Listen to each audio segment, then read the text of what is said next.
Imagine a mandatory training program that tells university teachers to use interactive methods to let learners construct their own knowledge, to give them space to think. Now imagine that the program itself is a one-way online broadcast. Nobody is asked a question. Nobody is given a moment to respond. The instructor speaks, and everyone watches. That is not a technical inconsistency. It is a structural one, and it is what this study sets out to analyze.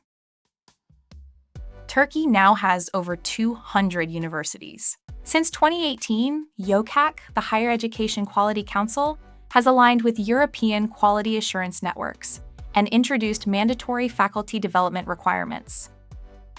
One of these is a 34-hour online program. Teachers must complete it within 5 days, pass a threshold exam at 70%, and if they fail twice, they start again from the beginning. DiMaggio and Powell's concept of coercive isomorphism is useful here. Institutions comply not because they believe in the criteria, but because non-compliance is costly. The result is an administrative activity dressed as professional development. 3 sessions from 3 modules were analyzed, learning theories, adult education, and teaching methods and techniques. The analytical design operates across 3 levels. Walsh's framework examines talk time distribution and transmission versus dialogic modes at the textual level. Van Leeuwen's social practice framework traces how agency is attributed. Bacci's "What's the problem represented to be?" approach then maps the political logic of what is structurally absent from the discourse.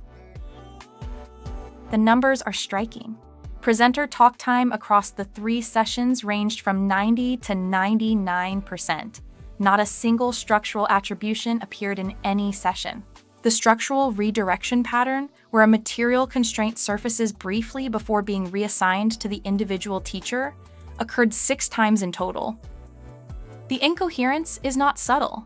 In session 1, the instructor states that knowledge is constructed, not transmitted, then delivers a one-way broadcast for the entire session. In session 2, an instructor remarks that face-to-face workshops produce far better results than online delivery. That sentence was spoken during a mandatory online broadcast. The structural implication was not pursued. In session 3, an instructor accurately observes that she herself did not allow enough wait time after her question and received no answers as a result. She stops there. The conditions that make wait time meaningless in this format, the broadcast structure, the workload, the demotivated audience, go unexamined. At the social practice level, the structural redirection pattern follows a consistent logic. A real material constraint surfaces, class sizes, online format, institutional workload. The presenter acknowledges it, sometimes with apparent empathy. Then responsibility is immediately reassigned to the teacher's skill or attitude. Bacci's framework reveals what is absent from the problem representation. The program frames quality as a knowledge deficit. Teachers lack the right theories, the right principles, the right repertoire. What remains structurally silent is student difficulty ratios that make interaction impossible, workload intensity that forecloses preparation time, and governance decisions that determine the broadcast format in the first place.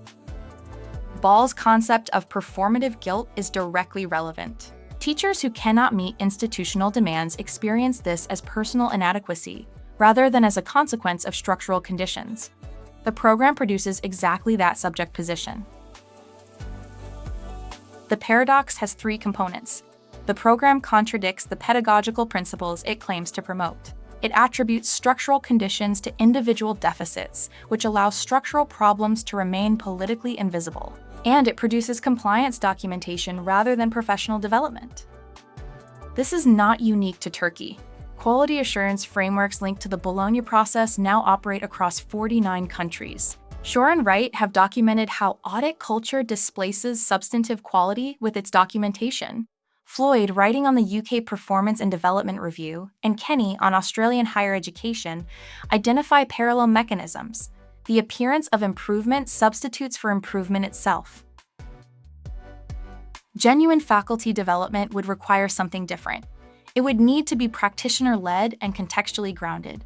It would need to diagnose actual institutional conditions, budget, workload, time, infrastructure, before prescribing change. And it would need to give academics structural autonomy, not more compliance to perform.